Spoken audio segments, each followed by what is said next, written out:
ಮನೆಗೆ ಈ ಹೊತ್ತಿನ ಕೆಲವು ಪ್ರಮುಖ ಸುದ್ದಿಯನ್ನು ನೋಡೋಣ ನ್ಯೂಸ್ 50ಯಲ್ಲಿ. ನಕಲಿ ಗ್ಯಾಂಗ್ ರೇಪ್ ಪ್ರಕರಣ ಭೇದಿಸುವಲ್ಲಿ ಬೆಂಗಳೂರು ಬಾಣಸ್ವಾಡಿ ಪೊಲೀಸರು ಯಶಸ್ವಿಯಾಗಿದ್ದಾರೆ. ಕೇರಳ ಮೂಲದ ಯುವತಿ ಪರಿಚಯಸ್ಥ ಕ್ಯಾಬ್ ಚಾಲಕನ ಜೊತೆ ಪಾರ್ಟಿ ಮಾಡಿದ್ಲು. ಈ ವೇಳೆ ಯುವತಿ ಕತ್ತಿಗೆ ಗಾಯ ಆಗಿತ್ತು. ಈ ಗಾಯ ಹೇಗಾಯಿತು ಅಂತ ಪ್ರಿಯಕರ ಕೇಳಿದಾಗ ಯುವತಿ ಗ್ಯಾಂಗ್ ರೇಪ್ನ ಕಥೆ ಕಟ್ಟಿದ್ಲು. ಕೊನೆಗೆ ಪೊಲೀಸರ ವಿಚಾರಣೆ ವೇಳೆ ಚಾಟ್ನಲ್ಲಿ ಕ್ಯಾಬ್ ಚಾಲಕ ಹಾಗೂ ಯುವತಿ ಪರಸ್ಪರ ಸಹಮತದ ಭೇಟಿ ಮಾಡಿರುವ ಬಗ್ಗೆ ಸಾಕ್ಷಿಗಳು ಪತ್ತೆಯಾಗಿವೆ. ರೇಣುಕಾಸ್ವಾಮಿ ಕೊಲೆ ಆರೋಪಿ ದರ್ಶನ್ ಸಹ ಕೈದಿಗಳಿಗೆ ಚಿತ್ರಹಿಂಸೆ ಕೊಡ್ತಿದ್ದಾನೆ ಅಂತ ಆರೋಪ ಕೇಳಿ ಬಂದಿದೆ. ತಮ್ಮ ಸೆಲ್ನಲ್ಲಿರುವಂತಹ ಅನುಕುಮಾರ್, ಜಗ್ಗ, ನಾಗರಾಜ್, ಪ್ರದೋಷ್, ಲಕ್ಷ್ಮಣ್ಗೆ ಕಿರುಕುಳ ನೀಡ್ತಾ ಇದ್ದಾರಂತೆ.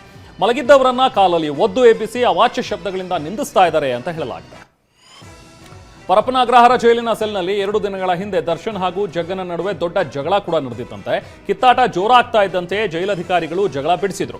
ದರ್ಶನ್ ಕಿರುಕುಳದಿಂದ ನೊಂದಿರೋ ಅನುಕುಮಾರ್, ಜಗದೀಶ್ ಚಿತ್ರದುರ್ಗ ಜೈಲಿಗೆ ಶಿಫ್ಟ್ ಮಾಡಿ ಅಂತ ಮನವಿ ಮಾಡ್ತಿದ್ದಾರೆ. ದರ್ಶನ್ ಇರೋ ಸೆಲ್ನಲ್ಲಿರುವ ಅನುಕುಮಾರ್, ದರ್ಶನ್ ಚಿತ್ರ ಹಿಂಸೆ ತಡೆಯಲಾಗದೆ ವಿಲವಿಲ ಅಂತಿದ್ದಾರೆ. ಈ ಜೈಲಿನಲ್ಲಿದ್ರೆ ಏನಾದರೂ ಮಾಡ್ಕೊಂಡು ಸಾಯೋದಾಗಿ ಅನುಕುಮಾರ್ ಹೇಳಿದ್ದಾನಂತೆ. ಹೀಗಾಗಿ ದರ್ಶನ್ ಇರುವ ಸೆಲ್ ಮೇಲೆ ಹೆಚ್ಚಿನ ನಿಗಾ ಇಡಲಾಗಿದೆ. ಜೈಲಿನ ಕಟ್ಟುನಿಟ್ಟಿನ ನಿಯಮಗಳಿಂದ ದರ್ಶನ್ ಸ್ಥಿಮಿತ ಕಳೆದುಕೊಂಡಿದ್ದಾರೆ ಎಂಬುದು ತಿಳಿದು ಬಂದಿದೆ. ಸರತಿಯಲ್ಲಿ ನಿಂತು ಊಟ ತೆಗೆದುಕೊಂಡು ಬರಬೇಕು, ಒಳಗಿನ ಶೌಚಾಲಯವನ್ನು ಕೂಡ ತಾವೇ ಕ್ಲೀನ್ ಮಾಡಬೇಕು. ಇದರಿಂದ ದರ್ಶನ್ ಮಾನಸಿಕ ಸ್ಥಿಮಿತ ಕಳೆದುಕೊಂಡಿದ್ದಾರೆ ಎಂದು ಹೇಳಲಾಗಿದೆ. ಮಲಯಾಳಂ ನಟ ದಿಲೀಪ್ಗೆ ಬಿಗ್ ರಿಲೀಫ್ ಸಿಕ್ಕಿದೆ. 2017ರ ನಟಿ ಅಪಹರಣ ಅತ್ಯಾಚಾರ ಪ್ರಕರಣದಲ್ಲಿ ದಿಲೀಪ್ ಅವರನ್ನ ಖುಲಾಸೆಗೊಳಿಸಿ ಎರ್ನಾಕುಲಂ ಕೋರ್ಟ್ ತೀರ್ಪು ನೀಡಿದೆ. ಮತ್ತಿಬ್ಬರು ಆರೋಪಿಗಳನ್ನು ಆರೋಪ ಮುಕ್ತಗೊಳಿಸಿದೆ. ಆದರೆ 6 ಆರೋಪಿಗಳನ್ನು ತಪ್ಪಿತಸ್ಥರು ಅಂತ ಆದೇಶ ನೀಡಿದೆ. ಡಿಸೆಂಬರ್ 12ರಂದು ಶಿಕ್ಷೆ ಪ್ರಮಾಣ ಪ್ರಕಟಿಸಲಾಗುತ್ತೆ. ನಟಿ ಕಿಡ್ನ್ಯಾಪ್, ರೇಪ್ ಕೇಸ್ನಲ್ಲಿ ಖುಲಾಸೆಗೊಂಡಿರುವುದಕ್ಕೆ ಮಲಯಾಳಂ ನಟ ದಿಲೀಪ್ ಸಂತಸ ವ್ಯಕ್ತಪಡಿಸಿದ್ದಾರೆ. ನನ್ನ ಸಿನಿ ಜೀವನ, ನನ್ನ ಜೀವನ ನಾಶ ಮಾಡಲು ಈ ಕೇಸ್ ಮೂಲಕ ಸಂಚು ರೂಪಿಸಲಾಗಿತ್ತು ಎಂದಿದ್ದಾರೆ. ಕುಟುಂಬ ಸದಸ್ಯರು, ಸ್ನೇಹಿತರು, ವಕೀಲರು ಮತ್ತು ಅಭಿಮಾನಿಗಳಿಗೆ ಧನ್ಯವಾದ ತಿಳಿಸಿದ್ದಾರೆ. 2017ರ ಫೆಬ್ರವರಿ 17ರಂದು ನಡೆದ ನಟಿಯ ಅಪಹರಣ ಅತ್ಯಾಚಾರ ಕೇಸ್ ಇಡೀ ಕೇರಳವನ್ನೇ ಬೆಚ್ಚಿ ಬೀಳಿಸಿತ್ತು. ಅಂದು ನಟಿಯನ್ನ ಕಾರ್ನಲ್ಲಿ ಅಪಹರಿಸಿ ಅತ್ಯಾಚಾರವೆಸಗಲಾಗಿತ್ತು.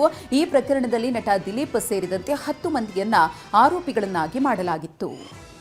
ವಾಟ್ಸ್ಆಪ್ ಸ್ಟೇಟಸ್ನಲ್ಲಿ ಪ್ರಚೋದನಕಾರಿ ಪೋಸ್ಟ್ ಹಾಕಿದ ಆರೋಪದಡಿ ಕಲಬುರಗಿ ಪಾಲಿಕೆ ಅಧಿಕಾರಿ ಅಂಬಾದಾಸ್ ಖತಾಲ್ ವಿರುದ್ಧ ಎಫ್ಐಆರ್ ದಾಖಲಾಗಿದೆ.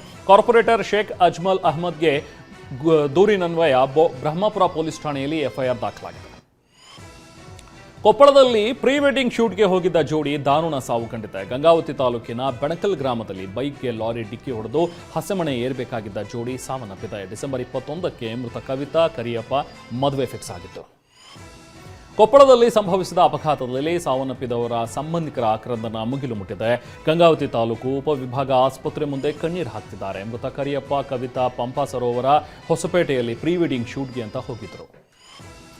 ವಿಜಯಪುರ ಜಿಲ್ಲೆಯಲ್ಲಿ ಅಮಾನವೀಯ ಘಟನೆ ನಡೆದಿದೆ. ಮಾಟಗಾತಿಯ ಮಾತು ಕೇಳಿ ಪತ್ನಿ ಕೂದಲಿಗೆ ಕತ್ತರಿ ಹಾಕಲಾಗಿದೆ. ಪತಿ, ಅತ್ತೆ, ಮಾವ ಈ ಕೃತ್ಯವೆಸಗಿದ್ದಾರೆ. ಹೆಂಡತಿಯ ಕೂದಲು ಕತ್ತರಿಸಿದ ಪತಿ ಸ್ಮಶಾನದಲ್ಲಿ ಅದನ್ನು ಸುಟ್ಟು ಹಾಕಿದ್ದಾನೆ. ಹೊನ್ನಟಗಿ ಗ್ರಾಮದಲ್ಲಿ ಘಟನೆ ನಡೆದಿದೆ.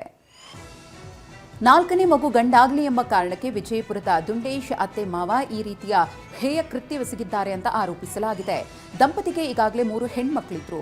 4ನೇಯದು ಗಂಡು ಮಗುವಾಗಲಿ ಹಾಗೆ ದೆವ್ವ ಬಂದಿದೆ ಎಂಬ ಕಾರಣಕ್ಕೆ ಆರೋಪಿಗಳು ಮಾಟಗಾರರ ಮೊರೆ ಹೋಗಿದ್ರಂತೆ.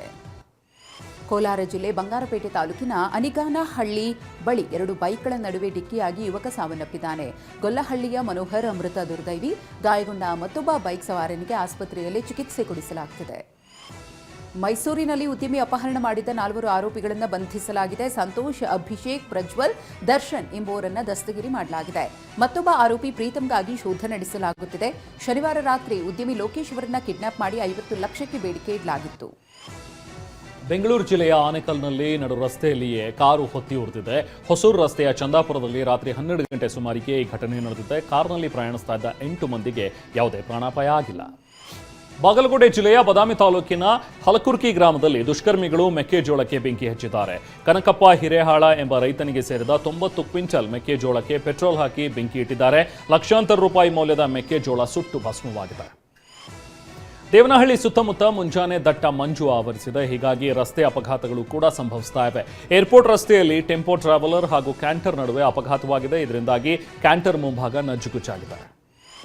ಚಿನ್ನಸ್ವಾಮಿ ಕ್ರೀಡಾಂಗಣದಲ್ಲಿ ಐಪಿಎಲ್ ಪಂದ್ಯಗಳಿಗೆ ಅನುಮತಿ ನೀಡದಂತೆ ಹಿರಿಯ ವಕೀಲ ಅಮೃತೇಶ್ ಮನವಿ ಸಲ್ಲಿಸಿದ್ದಾರೆ. ಮುಖ್ಯ ಕಾರ್ಯದರ್ಶಿ, ಗೃಹ ಇಲಾಖೆ, ಪೊಲೀಸ್, ಅಗ್ನಿಶಾಮಕ ಮತ್ತು ತುರ್ತು ಸೇವೆಗಳು, ಪಿಡಬ್ಲ್ಯೂಡಿ, ಕೆಎಸ್ಸಿಎಗೆ ಮನವಿ ಮಾಡಿದ್ದಾರೆ. ಬೆಳಗಾವಿಯ ಬೊಗರೆಸ್ ವೃತ್ತದ ಬಳಿ ಎಂಇಎಸ್ ವಿರುದ್ಧ ಧಿಕ್ಕಾರ ಕೂಗಿ ಕರವೇ ಕಾರ್ಯಕರ್ತರು ಆಕ್ರೋಶ ವ್ಯಕ್ತಪಡಿಸಿದ್ರು. ರಸ್ತೆಯಲ್ಲಿ ಮಲಗಿ ಕಾರ್ಯಕರ್ತರು ಆಕ್ರೋಶ ವ್ಯಕ್ತಪಡಿಸಿದ್ರು. ವ್ಯಾಕ್ಸಿನ್ ಡಿಪೋದತ್ತ ತೆರಳುತ್ತಿದ್ದ ಕರವೇ ಕಾರ್ಯಕರ್ತರನ್ನ ಪೊಲೀಸರು ವಶಕ್ಕೆ ಪಡೆದರು. ಮಹಾರಾಷ್ಟ್ರದಲ್ಲಿ ಕರ್ನಾಟಕ ಬಸ್ ತಡೆದು ಶಿವಸೇನೆ ಪುಂಡಾಟ ಮಾಡಿದ ಹಿನ್ನೆಲೆಯಲ್ಲಿ ತಾತ್ಕಾಲಿಕವಾಗಿ ಮಹಾರಾಷ್ಟ್ರಕ್ಕೆ ತೆರಳುವ ಕೆಎಸ್ಆರ್ಟಿಸಿ ಬಸ್ ಸಂಚಾರವನ್ನು ಸ್ಥಗಿತ ಮಾಡಲಾಗಿದೆ. ಬೆಳಗಾವಿ ಜಿಲ್ಲೆ ನಿಪ್ಪಾಣಿ ಬಳಿಯೇ ಎಲ್ಲಾ ಬಸ್ಗಳ ಸಂಚಾರವನ್ನು ಸ್ಥಗಿತಗೊಳಿಸಲಾಗಿದೆ. ಮುಂಜಾಗ್ರತಾ ಕ್ರಮವಾಗಿ ಕರ್ನಾಟಕ ಸಾರಿಗೆ ಬಸ್ ಸಂಚಾರವನ್ನು ಸ್ಥಗಿತಗೊಳಿಸಿದೆ.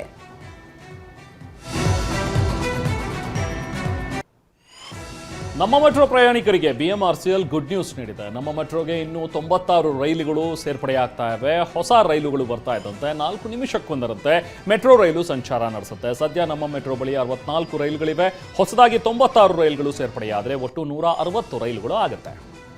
ಕಾಂಗ್ರೆಸ್ನವರು ಮತ್ತು ಜವಾಹರ್ಲಾಲ್ ನೆಹರು ಒಂದೇ ಮಾತರಮನ್ನ ತುಂಡು ತುಂಡಾಗಿ ಮಾಡಿದ್ರು ಅಂತ ಪ್ರಧಾನಿ ನರೇಂದ್ರ ಮೋದಿ ಗಂಭೀರ ಆರೋಪ ಮಾಡಿದ್ದಾರೆ. ಒಂದೇ ಮಾತರಂ ಕುರಿತು ಲೋಕಸಭೆಯಲ್ಲಿ ಚರ್ಚೆಯಲ್ಲಿ ಪಾಲ್ಗೊಂಡ ಮೋದಿ ರಾಷ್ಟ್ರಗೀತೆ ಒಂದೇ ಮಾತರಮನ್ನ ಕಾಂಗ್ರೆಸ್ ತುಂಡು ತುಂಡಾಗಿ ಮಾಡಿದೆ. ಒಂದೇ ಮಾತರಂ ಮುಸ್ಲಿಮರನ್ನ ಪ್ರಚೋದನೆ ಮಾಡಬಹುದು ಅಂತೇಳಿ ನೆಹರು ಹೇಳಿದ್ರು ಅಂತ ಆರೋಪಿಸಿದ್ರು. ಮೋದಿ ಹೇಳಿಕೆಯಿಂದ ಆಕ್ರೋಶಗೊಂಡ ವಿಪಕ್ಷ ಸದಸ್ಯರು ಶೇಮ್ ಶೇಮ್ ಅಂತ ಘೋಷಣೆ ಕೂಗಿದ್ರು. ಒಂದೇ ಮಾತರಮನ್ನ ಪ್ರಧಾನಿ ನರೇಂದ್ರ ಮೋದಿ ರಾಜಕೀಯಗೊಳಿಸಲು ಪ್ರಯತ್ನಿಸ್ತಾ ಇದ್ದಾರೆ ಅಂತ ಕಾಂಗ್ರೆಸ್ ಟೀಕೆ ಮಾಡಿದೆ. ಒಂದೇ ಮಾತರಂ ಕುರಿತ ಚರ್ಚೆಯಲ್ಲಿ ಪಾಲ್ಗೊಂಡ ಕಾಂಗ್ರೆಸ್ ಸಂಸದ ಗೌರವ್ ಗೊಗೊಯ್ ಪ್ರಧಾನಿ ಮೋದಿ ಅವರ ವಿರುದ್ಧ ವಾಗ್ದಾಳಿ ನಡೆಸಿದ್ರು. ರಾಷ್ಟ್ರಗೀತೆಯನ್ನು ಉತ್ಸಾಹದಿಂದ ಎತ್ತಿ ಹಿಡಿದಿದ್ದೇ ಕಾಂಗ್ರೆಸ್ ಪಕ್ಷ ಅಂತ ಗೊಗೊಯ್ ಹೇಳಿದರು.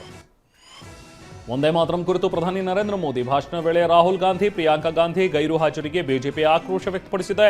ಈ ಬಗ್ಗೆ ಟ್ವೀಟ್ ಮಾಡಿರೋ ಬಿಜೆಪಿ ಮುಖಂಡ ಸಿಆರ್ ಕೇಶವನ್, ಗೈರು ಹಾಜರಾಗುವ ಮೂಲಕ ಗಾಂಧಿಯವರು ದೇಶಭಕ್ತಿಯ ಒಂದೇ ಮಾತರಂಗೆ ಸಂಪೂರ್ಣ ಅಗೌರವ ತೋರಿಸಿದ್ದಾರೆ ಅಂತ ಕಿಡಿಕಾರಿದ್ದಾರೆ. ದೇಶಾದ್ಯಂತ ಇಂಡಿಗೋ ವಿಮಾನಗಳ ಬಿಕ್ಕಟ್ಟು 7ನೇ ದಿನವೂ ಮುಂದುವರೆದಿದೆ. ಇಂದು ಕೂಡ 450ಕ್ಕೂ ಹೆಚ್ಚು ವಿಮಾನಗಳ ಹಾರಾಟ ಬಂದ್ ಆಗಿದೆ. ರಾಷ್ಟ್ರ ರಾಜಧಾನಿ ದೆಹಲಿಯಲ್ಲಿ 134, ಬೆಂಗಳೂರಿನಲ್ಲಿ 127, ಹೈದರಾಬಾದ್ನಲ್ಲಿ 112, ತಮಿಳುನಾಡಿನಲ್ಲಿ 71 ಇಂಡಿಗೋ ವಿಮಾನಗಳು ಹಾರಾಟ ನಿಲ್ಲಿಸಿವೆ.